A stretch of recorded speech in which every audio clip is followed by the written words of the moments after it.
This is Bilyonaryo News Channel's High Impact Energy Show. Your hosts, Atty. Magpale, former Commissioner of the Energy Regulatory Commission and Undersecretary of the Department of Energy, Myrna Velasco, book author, energy journalist, and columnist, and Atty. Galura, energy and climate policy specialist. This is about hard questions, sharp analysis, and energy conversations that matter. This is Power Shift. High energy, smart conversations.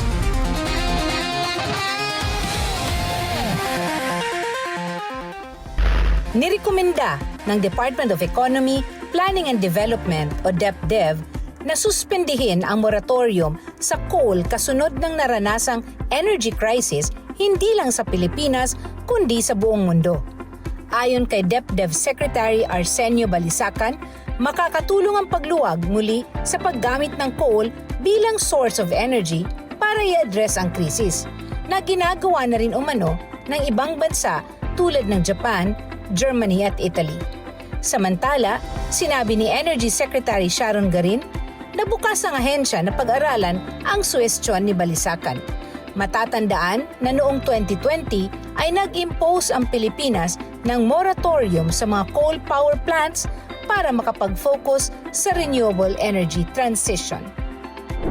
Dapat sumunod ang mga kumpanya ng langis sa prescribed rollback prices na itatakda ng gobyerno ngayong nasa ilalim ng State of National Energy Emergency ang bansa. Yan ang binigyang diin ni Energy Secretary Sharon Garin sa naging press briefing noong Lunes. Ayon kay Pangulong Ferdinand Marcos Jr., abot sa 24 na piso kada litro ang rollback sa diesel na dapat ipatupad ng mga gasoline stations, 3 piso naman sa gasolina at 2 piso sa kerosene. Ito na ang ikalawang big-time rollback sa produktong petrolyo buhat na magsimula ang tensyon sa pagitan ng Amerika at Iran. Welcome to another episode of Power Shift, where we continue to look into the Middle East conflict that has again shifted power policy energy debate into what was once clean energy transition towards a dual-track energy investment that still includes fossil fuels. Is this now a marriage of necessity and ambition? We continue our conversations with Secretary Sharon Garin as we explore how does the Philippines navigate the roadmap towards energy security. Myrna? Yeah. Attorney Aina, sabi mo nga, di ba, nagkaroon na ng dual-track investment system pagdating sa energy sa ating bansa. Ang nangyayari kasi before, di ba, parang straight path lang yung energy transition, clean energy. Kaya lang, with the crisis na nangyayari ngayon, kailangan natin bumalik to the quest for energy security. And what does that mean for the country? Ang oil shock na nangyayari sa atin ngayon, parang repeat or 2.0 of the oil shock of the 70s. So what happened then? Diba? Parang, okay, that was a time that we invested in technologies na mag-i-ensure sa atin ng mahaba-haba na kailangan may kuryente tayo at oil and gas resources for the country. So that was that sabi ni Myrna, meron itong historical perspective pala para sa ating mga viewers para mas maintindihan natin kung saan ba nagsimula ito at ano ang ginawa natin noon. Yes, definitely. Yung diversification natin actually, the massive one started in the 70s. Nag-build tayo na presidency of the former, the fathers. Nag-build tayo ng madaming geothermal, nag-build tayo ng maraming hydro plants at that time. Tapos ang nangyayari ngayon, di ba? You said, dual-track investment system. So even yung mga fossil fuels like coal and oil and gas, sinasabi ngayon, pwede bang one more time? So ang nangyayari, it's like, okay, nagda-diet na tayo, clean energy na dapat. Pero, teka muna, bumalik tayo doon sa energy. So yan, nandiyan talaga. Oo. So kung ano yung pinakamadali, kung ano yung pinakamabilis, at kung ano yung available. Kaso, ang irony mo rin with relying with the likes of coal and gas is that we don't have that much in the country. So we still need to import that. Right? Exactly. So supposedly para sa energy security natin, we'll diversify away from geothermal and then go back to coal and gas. Pero ini-import din natin sila. Tama? Wala tayong indigenous na mga resources para mapunan at matugunan yung pangangailangan natin. Yeah, that's why yung conversation natin in Sec Garin, diba? ano yung hindi lang short-term na plano. Kailangan may medium-term plan ka, tsaka long-term energy planning. So beyond the oil and gas problem that we would have, dapat nakatingin tayo kung ano yung future that we should have. At yan ang sasagutin ng ating Woman of the Hour, si Energy Secretary Sharon Garin.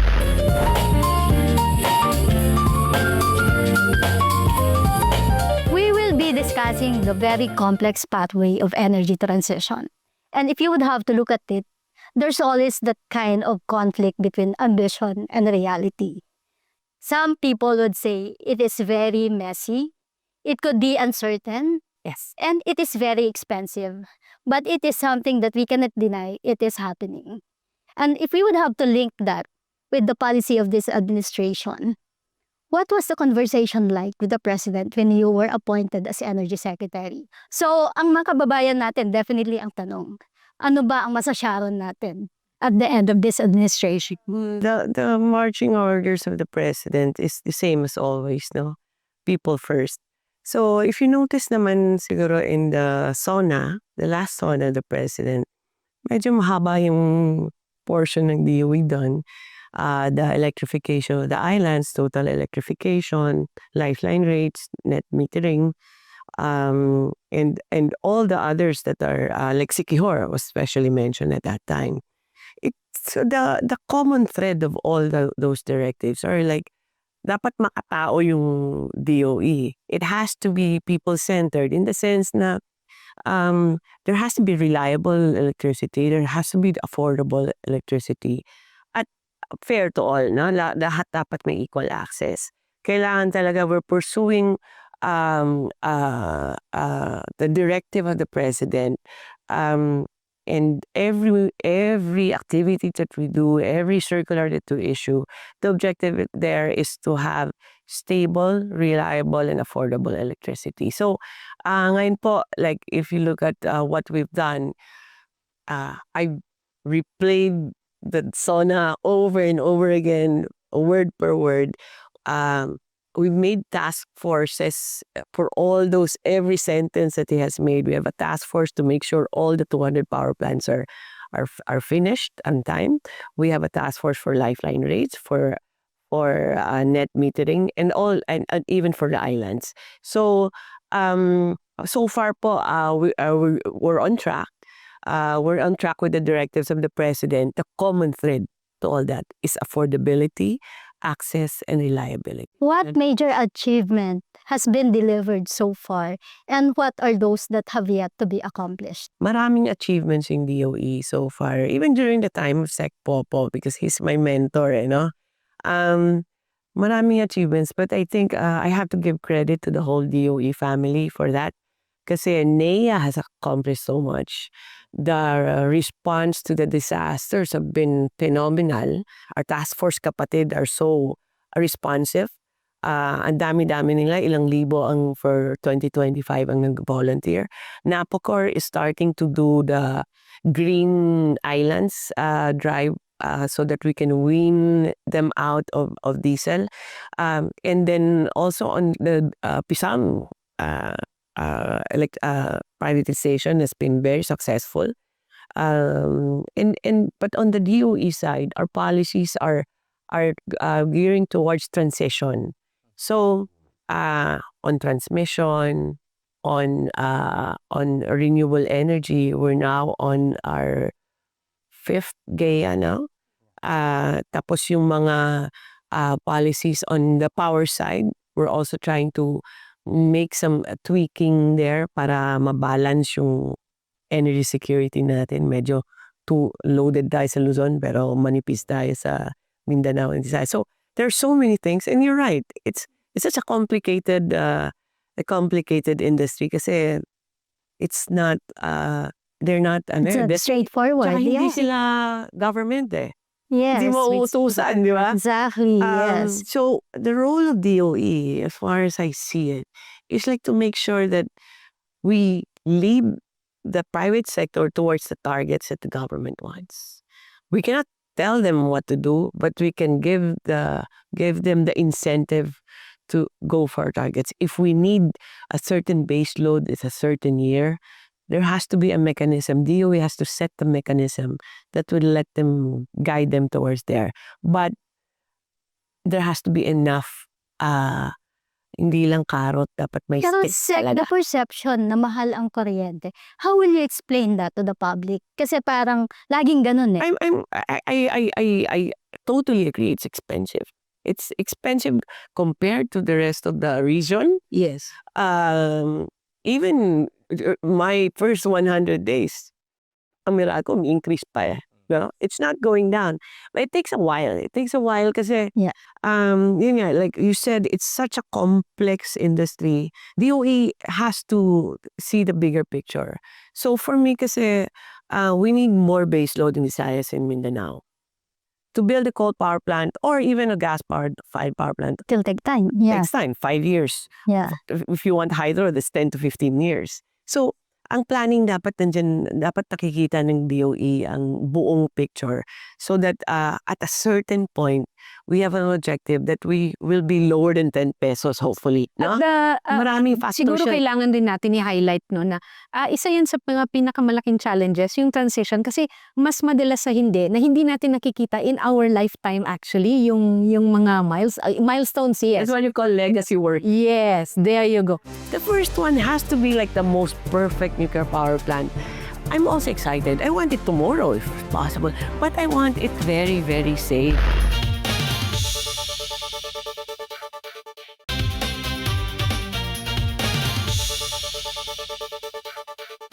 Mahaba-haba ang naging usapan natin with Secretary Garin pagdating sa nuclear ambition naman ng ating bansa na nagsimula noong 1980s at may mga opinyon ang ating mga kababayan pagdating dyan. Pakinggan natin.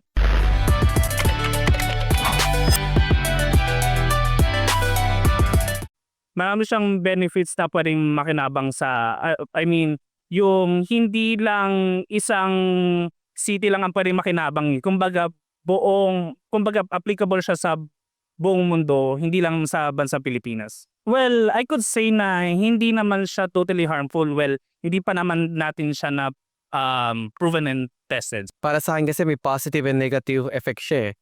So positive kasi talagang makakalibre tayo sa electricity bill. Malaking tipid siya lalo sa mga mahirap. Then yung negative niya, yung radiation na talagang kinakatakot ng halos lahat. Sa pagkakalam ko rin po, maraming studies and yung mga debate nga na sinasabing ibalik yung nuclear power plant. Marami din na wag kasi nga bad or harmful siya sa environment, which is for me, totoo naman. Pero I think it is okay and kailangan lang ng mas magandang knowledge kesa dati. Kasi dati naman meron tayo noon. So I think okay lang siya buksan pero kailangan lang pag-aralan pang maigi kung anong mas pinaka-feasible and yung mas okay sa mamamayan. Ayan, napakinggan naman natin kung ano ang saloobin ng ating mga kababayan pagdating sa nuclear. Siguro sa puntong ito, magandang tumuloy tayo sa ating pag-uusap with Sec Sharon nang sa gayon mapakinggan natin ano nga ba ang mga plano at programa ng DOE pagdating sa nuclear power. Pakinggan natin ito.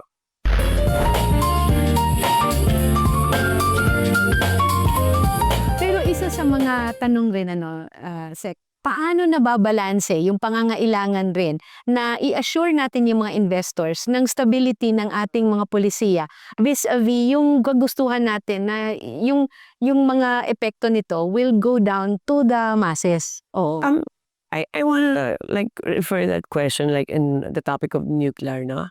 Kasi nuclear is 15, 20 years or even more sa iba, no? But somebody has to start. Yeah. If you want it to happen during the time of our children and grandchildren, we have to start because it takes decades to finish. Intergenerational. And before you can have it even started yung construction, kailangan kasi ang permitting mo, si DNR, dapat alam niya kung anong ECC, how to do the ECC, the security, RDOST, PNRI, how to do that. It takes years also. Even community preparation sa campaign, mga tao pa lang, the campaign to make them understand, di ba? Na what's the risk and what's the advantage. Tanggapin na natin that what we are working hard on now, we won't probably like get the merit or the So it's like diba, the short-term gratification. pain for long-term gain. Correct. Kasi so ngayon like sa nuclear I so many complaints also. I get so many complaints about that. But Yeah. we have to go through that growing pains yan eh. We have to work with the agencies, work with the communities, with the NGOs, even with the media Yeah. para to build the foundations. Yes. So that later, hopefully, the next administration or whoever is in DOE will see na kung ano yung direction and continue on. And I think I don't regret, I would not regret na working on something that I don't see the results eventually. Kasi at least I'm confident that we are seeing this in a longer term at hindi to para lang na maging popular or maging mabango yung DOE, but it is because our objective is to make it affordable someday, the cost of electricity. Sek, nabanggit mo na rin lang ang nuclear. Definitely, it is an unfinished love affair of the country with the technology. Will you be the one who would give closure to that so that finally, okay, magno-nuclear tayo? And how will you deliver that? What we do here in DOE, kaya medyo mabilis kami mga issuances and all our policies, because we just do deadlines. The same way that I do in nuclear. Ang objective ko lang, before 28, before we step down, dapat meron nang na-approve na application for a nuclear power plant. Because once there's approval already, construction takes a while. So kung may na-approve na yan, that means there has to be a license issue, there has to be a licensing process already, all the permits are already clear, what do they need, and the public also. There has to be education of the public. So, ang daming kailangan gawin bago umabot ka doon. Pero Sek, to be fair naman, kasi inisip ng mga kababayan natin, this just happened overnight. That's a pre. I mean, the DOE has been on this since 2020. For nuclear? Yes, for nuclear. Oh, no, before I was born. Kasi diba, the IAEA has updated their regulations as well. We recently resumed this policy 2020, circa, Right. when we had our national position. Right. So can you walk us through that? So, national position took a while. Hindi yan parang we submitted lang a draft to the president, then President Duterte. It took a while, years din yan, kasi you have to prepare all the requirements of IAEA. As required by So, taon-taon din yan. And then, we had the in-air mission, and then another in-air mission. So, ang during my time lang, because I was head of nuclear energy program dito while I was undersecretary. So, we worked out the 3 years yan naman, ang gawa lang namin. In the 3 years yan, 22 to 23 lang yan. So, we finalized na the roadmap. We passed the in-air mission review. In-air mission meaning, pupunta dito yung international organization, re-review yung preparation. So, stage 1, 2, 3 So yan. that's IAEA. IAEA. So, nasa 2 na tayo. Ang 3 is for construction. every step of the way, kasama natin. Oh yes, because they don't want us to fail. Correct. Right? So, meron din tayong mga survey na nagawa. Also, the law has been passed. So many things have been we've been doing. So now that the law is passed, now we have to go through another session na naman of or even DNR, ano ba yung DND, importation, mga ganun. Kailangan aralin naming lahat, all agencies, whole of government approach to, aralin kung paano siya gagawin. But it's something that we have to make sure that we explain properly. You cannot force it on people And the community. community. Diba? Kailangan naiintindihan nila. Kasi kung ayaw nila, ito naman pipilitin. Kaya, pero, me, I'm for nuclear. Pero kailangan kasi, I'm also excited. I want it tomorrow if possible. But I want it very, very safe. Yes. The first one has to be like the most perfect nuclear power plant. Kasi, so in that sense, kami na mga regulators or in under DOE, we also want it safe, that all the safeguards are there. And added to that, the international community also wants us to succeed. Kasi if something happens here, the whole industry worldwide will fail also. So everybody's trying to be fast, but they want it to be safe, secure, and with safeguards. So it takes time really. Di mo pa rin pagmadaliin to kahit excited. Major event that will happen this year is international collaboration that will be led by World Nuclear Association. What are the expectations from that event? And what will be the key players who would be part of that major event in the country this year? The World Nuclear Association, they've been very helpful in a sense that the World Nuclear Association gives us access to the supply chain. Marami kasi it's not just about the nuclear reactor. There's the insurance, the engineering, even the site selection, marami yan. So, not only with the WNA, but all the others, even IAEA, all the other Canadian Embassy, US Embassy, French Embassy. all the countries, tama ka, like the US, Canada, Korea, Japan, France, all been helpful to us.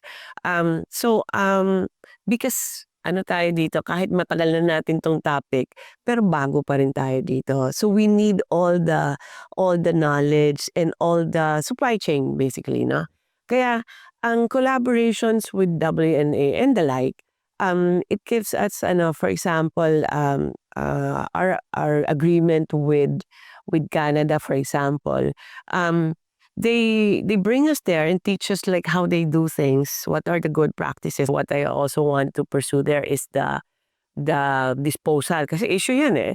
It's an issue na saan natin dadalhin yung waste niya, no? So there are new things that are happening. Japan and where did I go? France have solutions already na they dig like 500 or 500 meters below, and then they store it It's also there. being done by Canada.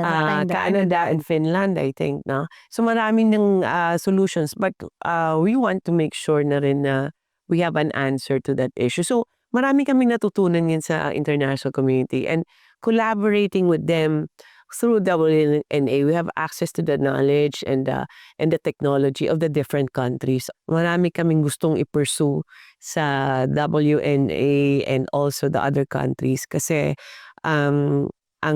even just the trainings we've been trying to get trainings, funding, site selection, yun yung mga important sa amin ngayon kasi that will help us prepare for licensing. I would rather na ang tao mag-decide. If we have a nuclear power plant, it will develop a new type of supply chain. Which is pag nangyari yung BNPP, dapat ang mura na ng kuryente from that. Correct. Ang effect niya, more investors, cheaper in production sa atin dito, and also new investments in terms of the supply chain of nuclear. Kasi Even for other industries. So marami siyang advantages. Meron din siya mga disadvantage if you do not do it right. Ang nuclear lang kasi, unfortunately, there are so many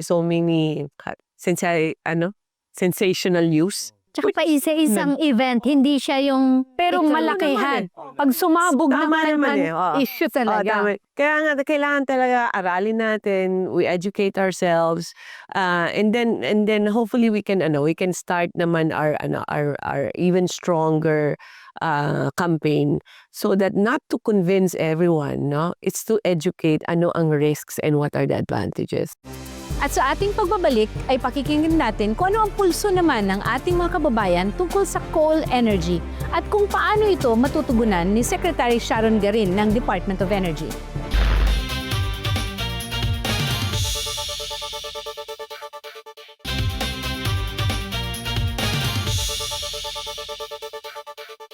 Welcome back to Power Shift. At ngayon naman ay mapapakinggan natin kung ano ang palagay at mga kuro-kuro ng ating mga kababayan tungkol sa conventional energy kasama na ang coal power at itong tinatawag nating renewable energy.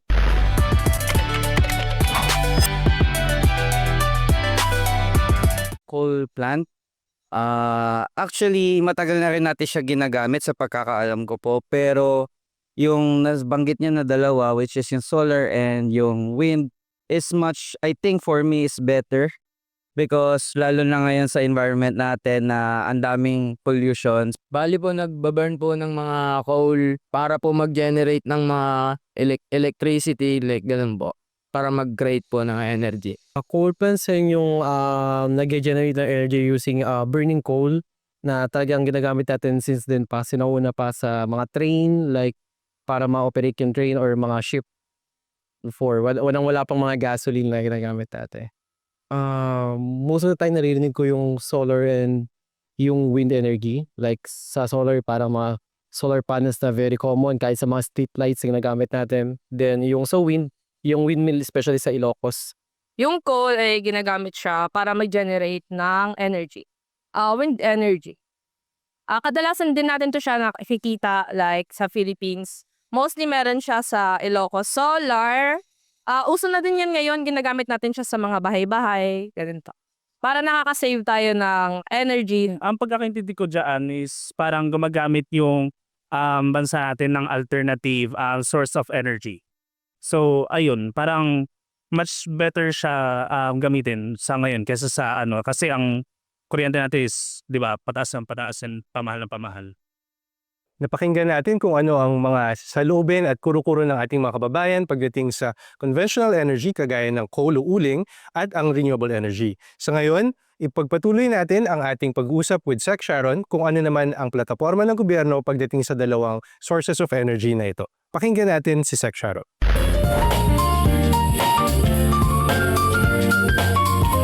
At this point, maybe it's a good segue for us to talk about coal coming from one of the cleanest, who's supposedly nuclear, to one of the more controversial side. Dirtiest. Oh no, there's Okay. diesel also. Yeah. There's also diesel, but coal is right on top of. Different types of fuel, different types of resource have different characteristics, meaning they have a different function. May sarili kang purpose. May purpose. Anong gusto natin? We all want. I don't think there's any question to that. We all want clean energy, which is solar, hydro, wind, geothermal, lahat niyan. Geothermal is kind of different from Base load kasi. kasi medyo steady siya. Now, if we want solar and wind, maganda siya kasi wala ka ng pollution di ba? So, pero kaya lang, ano mangyari pag bumagsak siya? Yung stability niya is an issue. So, meron tayong 3 types. We cannot just live on solar and wind alone. That's a problem. How do we address that? That's the transition that they're talking about. Dati kasi coal lang tayo, steady lang. Ngayon may solar tayo, napakit pababa. Huwag nating tanggalin yung base load na tinatawag. The type of energy that has the same characteristics as coal. Steady lang siya doon. Kahit gabi, natutulog ka, ilaw ng streetlights nyo, meron pa rin power. Now, then you have the solar and wind, pakit pababa. Pero pag bumaba siya, sino yung sasalo?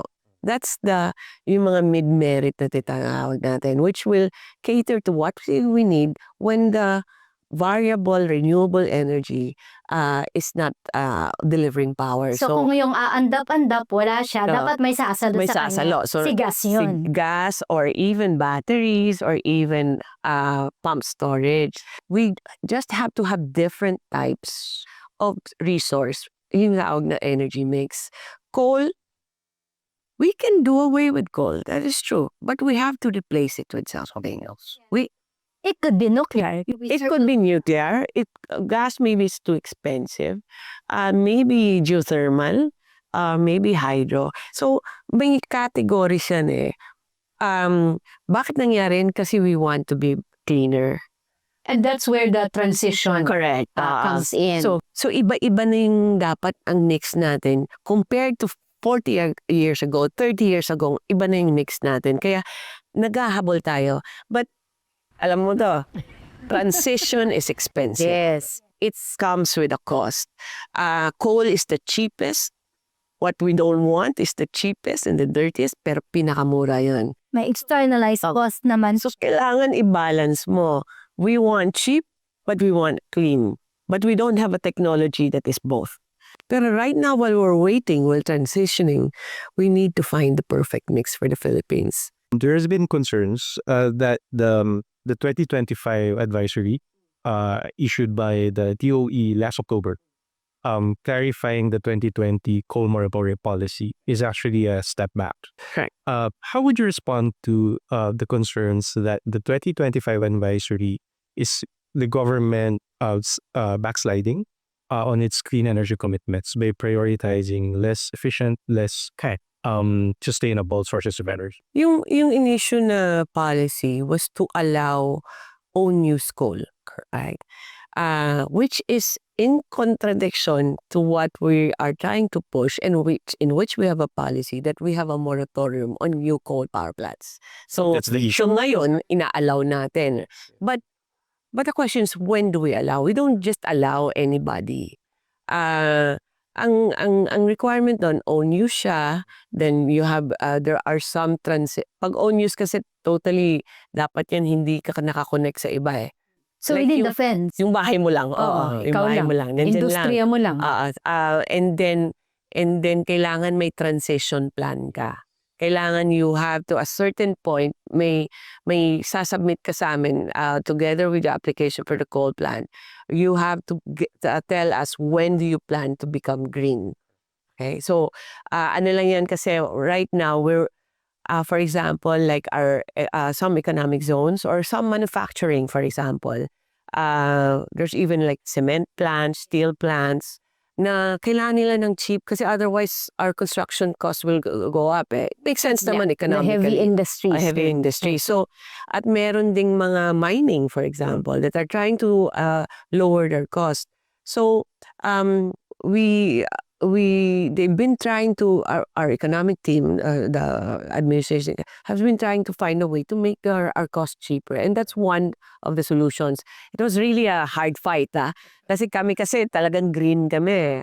But it is also possible in areas that are so unstable na wala talaga siyang renewable na kaya i-address yung energy security nila. There are coal power plants na have clean technology already.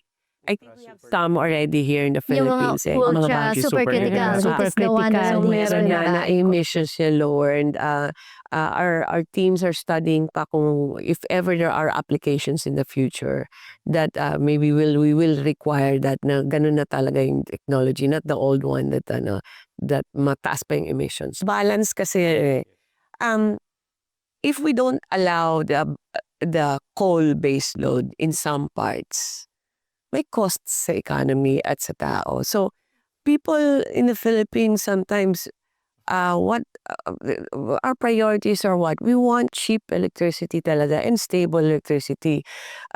Solar cannot just do that by itself, no? So, it's a hard balance. Pero yun nga, it takes a while for us to find the proper mix in each area. Iba-iba, hindi yan isang mix lang sa Pilipinas. Luzon, iba rin yung mix, Visayas, iba rin. So that's why it's complicated. Gaano katagal yung transition na binibigay natin sa kanila? We sir? haven't, I don't think we put a period pa because the application will go through evaluation of the DOE. So I guess they put in factors na what anong industry, ano yung technology. So what I think that will come in when the evaluation is done. Napakinggan natin kung ano ang mga reaksyon ni Sharon at mga plano pagdating sa coal.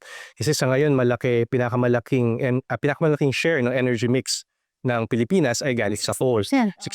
But at the same time, malaki rin ang ambition and ang commitment ng ating bansa pagdating sa transitioning away from coal and reaching a certain target for RE. Nasa Philippine Energy Plan natin yan. Tama ba, Myrna? 50% by 2050 and 35% by 2030.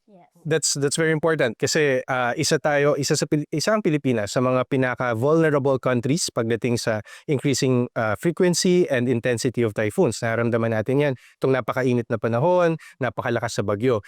Pero malaki rin ang challenge pagdating sa energy sector kung kaya ba natin gawin yan. Tama ba, Atty? Oo, kaya nga ang ating pamahalaan ay all out para sa ating mga green energy auctions sa iba't ibang mga teknolohiya. At dito natin makikita kung gaano ba kainteresado ang mga investors, foreign investors din natin para matulungan tayong ma-develop ang renewable energy. Pero siguro yung big debate dyan is, can we live with RE alone? Kasi titignan natin, part din ng malaking problema natin is how to fill the gap pagdating sa baseload capacity.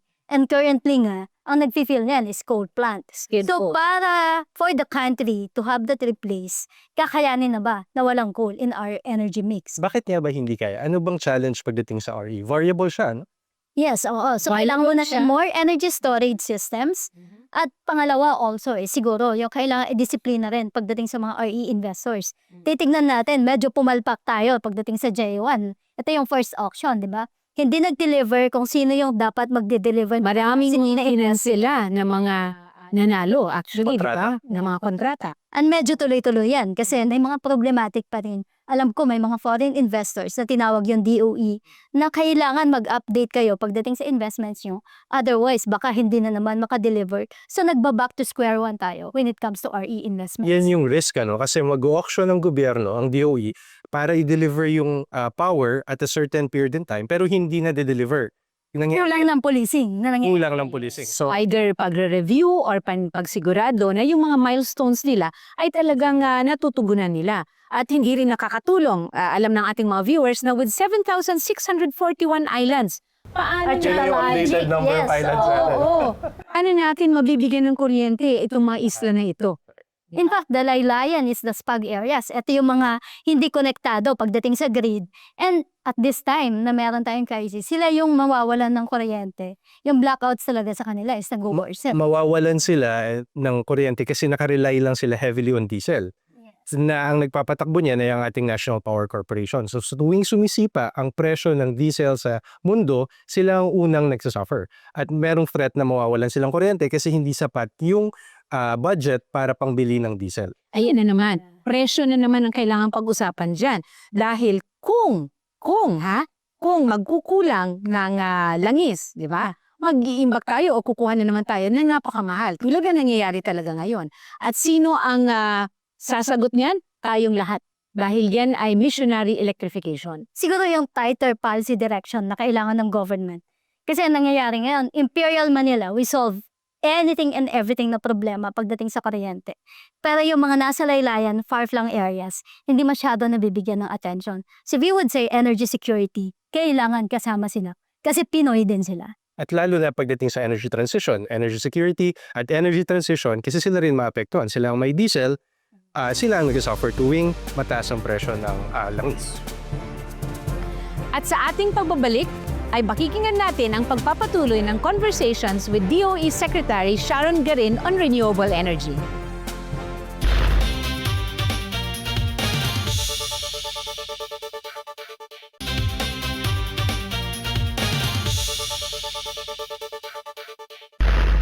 And now we will hear industry insights from the Global Wind Energy Council and the Wind Energy Developers Association of the Philippines.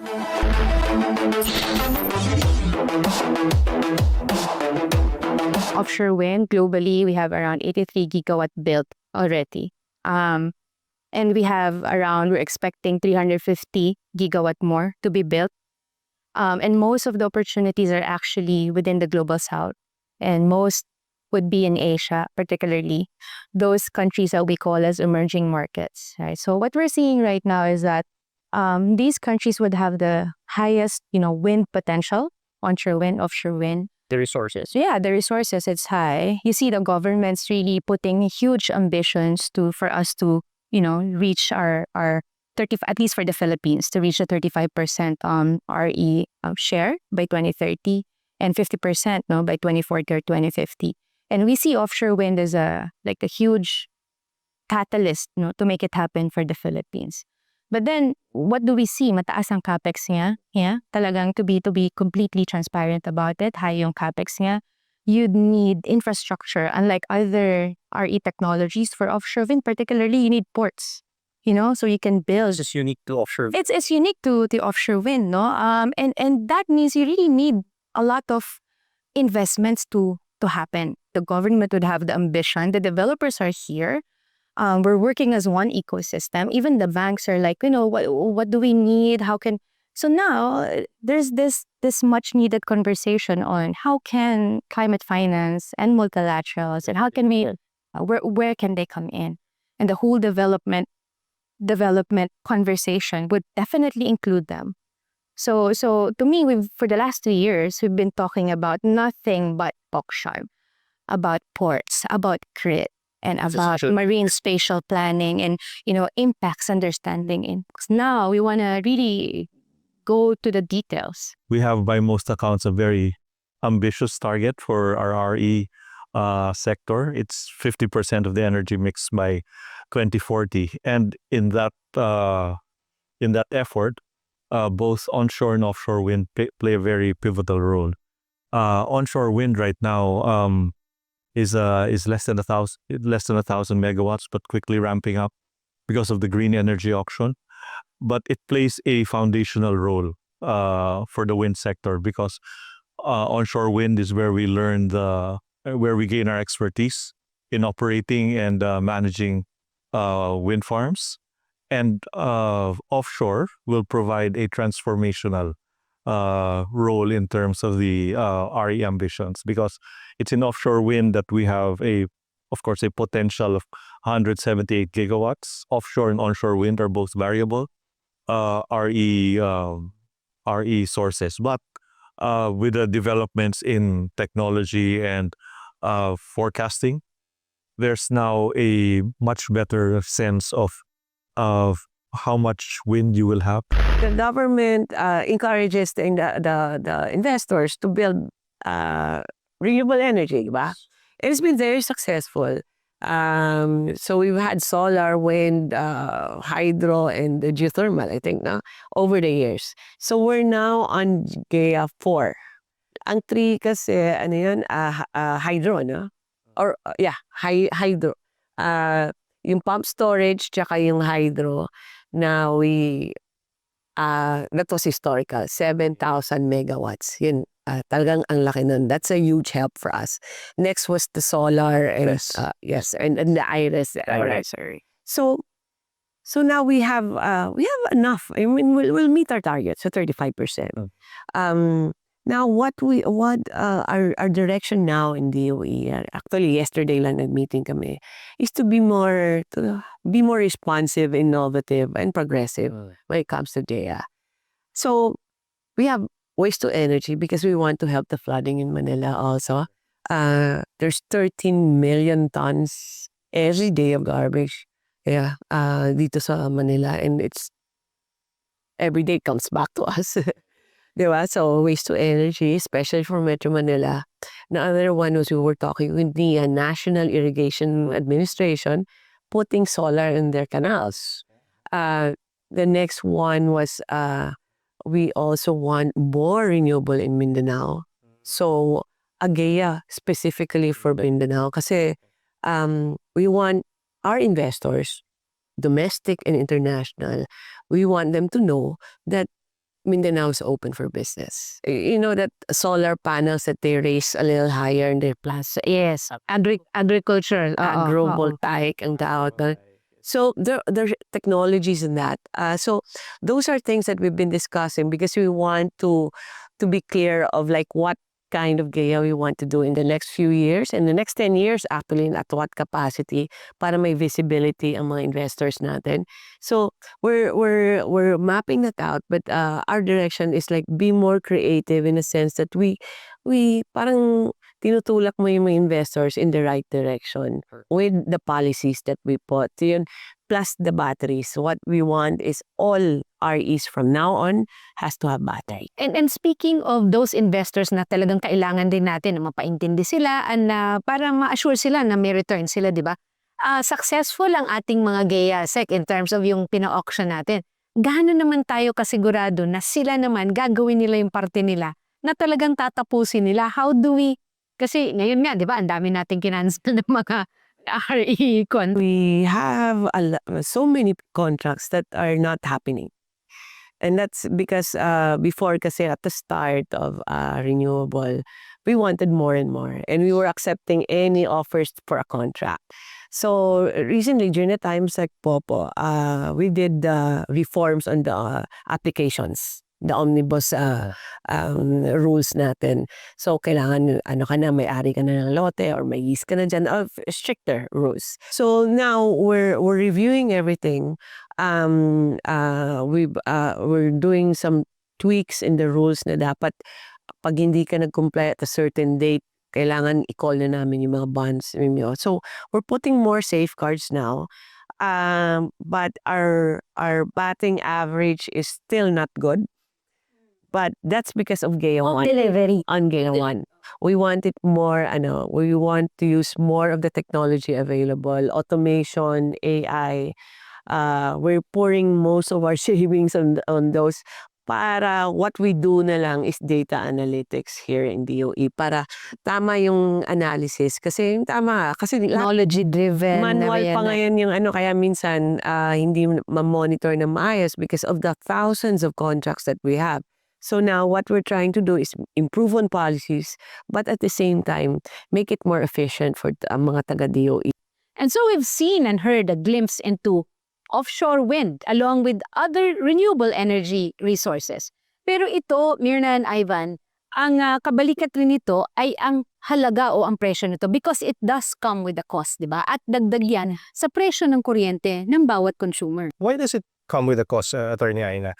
The reason is mahal pa kasi yung teknolohiya. Yes. Mahal pa yung battery at kailangan mo yung battery para ma-flatten yung supply ng energy that's coming from the renewable energy. Variable kasi yan. Yes. Pag walang araw, wala kang supply ng kuryente mula sa solar. Pag wala kang hangin, wala kang supply ng kuryente mula sa offshore wind or onshore wind. At ang iba't ibang teknolohiya na ito ay nag-develop rin siya on its own. Dati napakamahal ng solar. Ngayon bumaba ng presyo niya. Now the Philippines is embarking on wind energy both onshore and offshore. Itong offshore yan yung makikita mo na nandun sa laot, di ba? Siguro yung caution lang dyan ngayon is ang taas na ng kuryente na binabayaran natin. In fact, the big question is paano siya isofel? Looking at Meralco alone, mga nasa 13 pesos na yung retail rate that we're paying.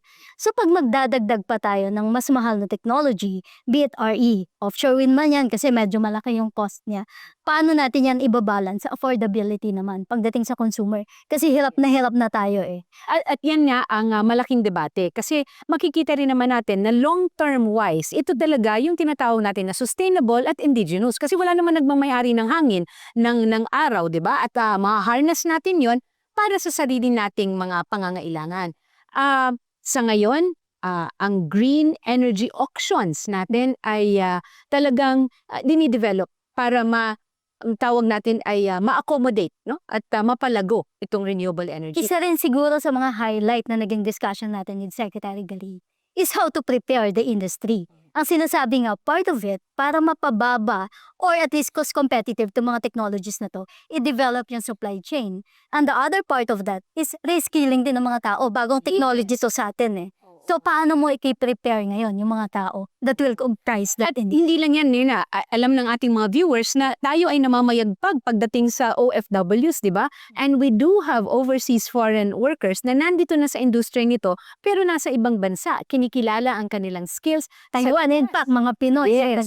So, gusto natin, mapapauwi kaya natin ito? Pag na-develop siguro ng gobyerno yung industriya ng offshore wind, ng battery, ng solar sa Pilipinas, siguro mas mapapauwi natin sila, mas ma-encourage natin sila na dito na lang nila i-contribute yung kanilang skills and yung kanilang natutunan mula sa ibang bansa. Nang sa gayon, mas lalong lalago yung ating industriya sa RE. Pero siguro kailangan cost competitive din pagdating sa sweldo. Ang masakit kasi na katotohanan na meron tayo ngayon, yung mga engineers natin, they build industries and yung industrialization ng other countries. Pero tignan mo kung nasan tayo. Umuunlad yung ibang bansa dahil sa Filipino talents, pero tayo hindi natin magamit yung ating sariling talents. Iba ang nakikinabang. Yes, nakikinabang. It's about time na ma-harness natin itong mga skills at expertise ng ating OFWs para rin sa sarili nating pagtugon ng pangangailangan natin. Napakinggan naman natin yan. Kasama yan sa mga long-term plans ng DOE dun sa binanggit ni Sec Sharon kanina. No? I-develop yung human capital sa Pilipinas nang sa gayon handa na tayo para mapabilis palalo yung energy transition natin. Kasi very important na meron tayo proper engineers, scientists, mechanics, para nang sa gayon maka-deploy tayo ng mas mabilis pagdating sa onshore, offshore, geothermal, and hydro, all sorts of RE. Balikan ko lang yung supply chain in this part of discussion. Kasi titignan natin yung shipping, the talents and skills came from the Filipinos eh.